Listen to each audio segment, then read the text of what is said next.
5 days before my engagement party, I called off my wedding. Not because he cheated, not because I found some secret. It happened over a plate of chicken. I know how that sounds. 4 years together, gone because of dinner. But if you stay with me for the next 20 minutes, I promise you'll understand exactly why that dinner was never really about the food. My name is Megan, and this is the story of how one evening in my fiancé's kitchen showed me, with absolute clarity, the entire life I was about to sign up for, and why I walked out of it instead. I met Grant in college, my junior year, in a study group for a class neither of us particularly cared about. He was easy to talk to, easy to laugh with, and, I'll admit it, easy to look at. Tall, put together, the kind of guy who remembered your coffee order after hearing it once. We started dating that spring, and 4 years later we were still together, still in love. Or, at least, I believed we were. Grant came from money. Not flashy, look-at-me money, but the quiet, generational kind. A family that owned property across 3 states, a father who sat on hospital boards, a mother who lunched with women whose last names were on buildings. I came from a much smaller world. My dad managed a hardware store. My mom taught 3rd grade. We had what we needed, and we were happy. But nobody in my family had ever set foot in the kind of country club where Grant's parents hosted their Christmas party. I want to be honest about something, because it matters for what comes later. I never let that gap make me feel small. I worked hard in school. I built a solid career in marketing.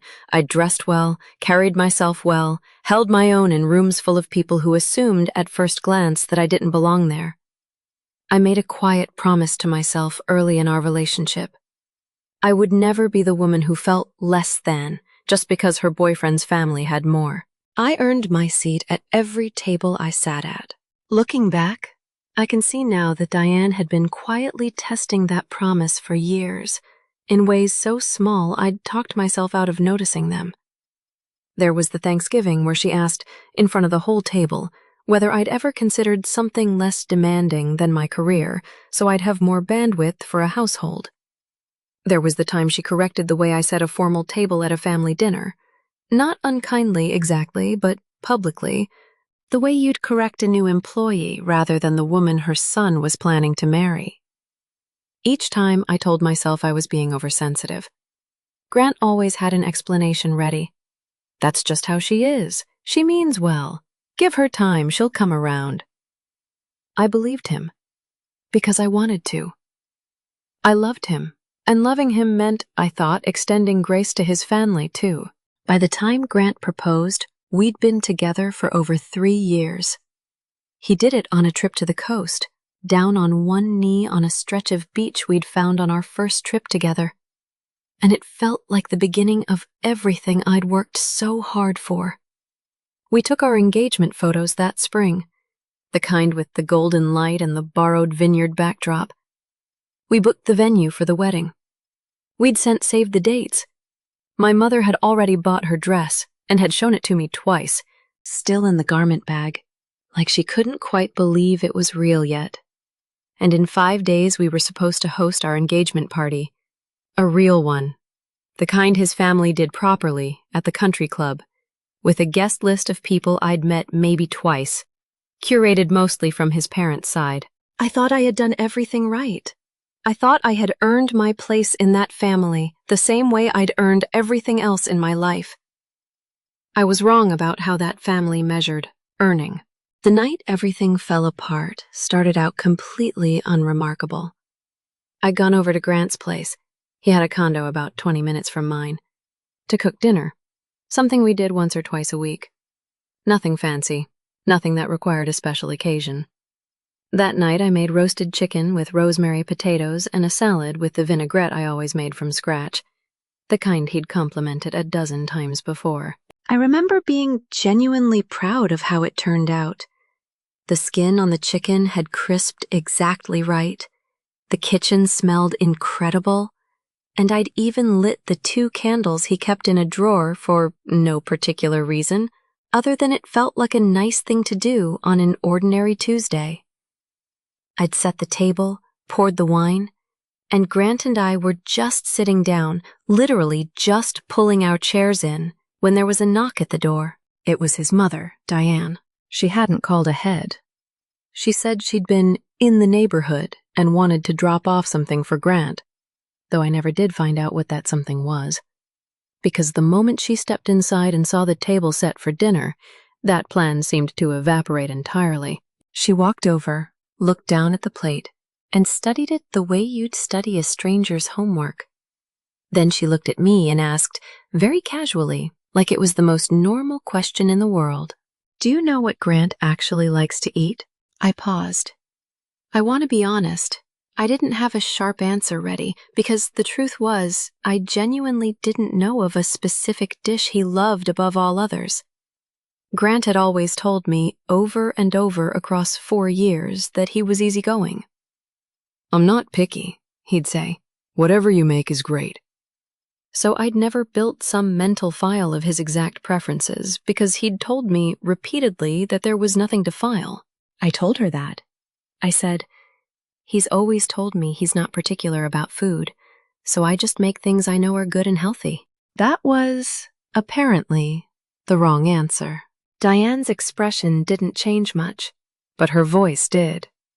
She launched into what I can only describe as a gentle-sounding lecture that was not gentle at all. She talked about how a woman who truly loves her husband learns these things without being told. How real attentiveness means noticing what a man doesn't say. How she had spent 30-some years making sure she knew exactly what Grant's father wanted on his plate before he ever had to ask. She said it all with a small, pleasant smile, the kind that makes it very hard to call out what's actually happening, because on the surface, it just sounds like advice from an experienced mother-in-law. I sat there and took it. I nodded. I said something polite about wanting to learn. Grant said nothing at all, not a word in my defense, not even a look my way. He just sat there, turning his wineglass slowly by the stem, while his mother reorganized the terms of my worth as a future wife, over a dinner that was, by any normal measure, completely fine. Good, even. He'd told me so himself, more than once, in that exact kitchen. Eventually, Diane left, breezing out with a, "You two enjoy your dinner," that felt more like a verdict than a goodbye. The door clicked shut, and the condo went very quiet. Once the door closed, I let out a breath I didn't realize I'd been holding. I turned to Grant and, trying to shake off how small I felt, I made it into a joke. I remember my exact words because I've replayed them 100 times since. "Well," I said, half laughing, "I clearly can't compete with that. I'm not going to spend the next 50 years memorizing your exact preferences on everything. A decent, healthy meal is going to have to be enough sometimes. Your mom is a really hard act to follow." I was fishing for reassurance. I wanted him to laugh, roll his eyes, tell me his mother was being intense and that I had nothing to worry about. That's what a partner does in that moment. That's the bare minimum. Instead, his face went cold in a way I'd genuinely never seen before.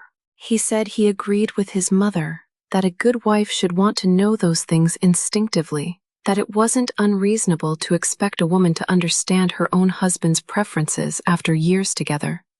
He said he'd sat there quietly because he didn't want me to be embarrassed in front of his mom, as if defending her was somehow protecting me. And then he added, almost as an afterthought, that honestly, my cooking that night proved I still had a lot to learn, that I lacked, in his words, basic knowledge of what a wife is supposed to know. I want to be clear about what happened inside me in that exact moment, because it wasn't rage. Not at first. It was something quieter and much more permanent. It felt like waking up. Every excuse I'd made for Diane over 4 years. That's just how she is. She means well. Give her time. All of it collapsed at once, because I finally understood who had actually been feeding me those excuses. It hadn't just been my own hopefulness. It had been Grant, coaching me again and again to absorb his mother's treatment quietly so that he never had to be the one to stand between us. And now here he was, doing it one more time, except this time he wasn't even hiding it behind an excuse. He was simply agreeing with her, out loud, to my face. For 4 years, I had been living inside a story I'd told myself, that I was building a partnership, an equal one, with a man who loved me for who I actually was. And in the space of about 90 seconds, that story dissolved, and I saw the actual shape of what was underneath it. I saw a future where I would spend the rest of my life being quietly evaluated by 2 people, mother and son, both convinced that a woman's worth was measured by how well she anticipated their needs without being asked. I saw a lifetime of shrinking myself, adjusting myself, apologizing for meals and moods and opinions, always slightly behind on some invisible test I hadn't known I was taking. I thought about the years ahead, holidays at that house, every dinner I ever cooked, silently graded, every choice I made as a wife, and eventually as a mother, measured against a standard set by a woman who'd never once asked what I wanted, and enforced by a man who I now understood would always, when it mattered, choose his mother's comfort over my dignity. I stood up from the table. The chicken was still warm. The wine was still full. I picked up my bag, and I told Grant, as calmly as I could manage, that I wasn't going to marry him. He looked stunned, like I'd overreacted to nothing. He said my name a few times, told me I was being dramatic, said we could talk about it. I didn't sit back down. I walked out of that condo and left dinner exactly as it was on the table. In the days that followed, Grant called constantly. He texted. He showed up outside my apartment twice. He sent flowers with notes that tried to explain what he'd meant. One message said he'd talked to his mother and asked her to ease up going forward. Another said I was blowing one bad night out of proportion and throwing away 4 years over it. A friend of his even reached out on his behalf, trying to broker a conversation, telling me Grant was devastated and just wanted 5 minutes to talk it through. I understand now that a part of him probably did believe he was protecting me that night, smoothing things over with his mother the only way he knew how, the way he'd always smoothed things over, by asking me to be smaller so the room stayed comfortable. But understanding where it came from didn't undo what it revealed. I refused to see him. I wasn't interested in a conversation designed to talk me back into a version of the relationship I'd already seen clearly for what it was. Because I knew with total certainty that the same scene would repeat itself the moment I let my guard back down. Maybe not over dinner next time, but over something. There would always be something. Telling my parents was the hardest part. 5 days before the engagement party, invitations sent, a dress bought, months of planning behind us, I called it off. And at first, they were upset with me. My mother asked if I was sure. My father, more bluntly, asked if I understood what I was throwing away and whether I was just getting cold feet. I don't blame them for that reaction. From the outside, it looked like I was blowing up my entire future over one uncomfortable dinner. So I sat them down and told them the whole thing. Not just the dinner, but what it meant. The years of being tested I now understood had been happening quietly all along, and the moment when the person who was supposed to be on my side chose, without hesitation, to stand with his mother instead of with me. I told them what it would mean to spend a lifetime married into a family that saw me as someone who needed to be corrected, molded, brought up to standard. Once they understood that, they stopped arguing with me. My father actually apologized for pushing back. My mother hugged me and said something I still think about, that she'd rather see me alone and whole than married and small. I called off the wedding. We canceled the venue, ate the deposits, made the calls nobody wants to make. It was humiliating in the way that any public unraveling is humiliating. I had to answer the same questions over and over. Watch people's faces shift from congratulations to concern. Sit with the fact that 4 years of my life had led here, but I have never once regretted it. Here's what that dinner actually taught me, underneath all the specifics of chicken and rosemary potatoes and an unannounced mother-in-law. Love that requires you to shrink is not love, no matter how good it looks in engagement photos. A partner who won't stand beside you in an uncomfortable moment will not magically start standing beside you once you're legally bound to him.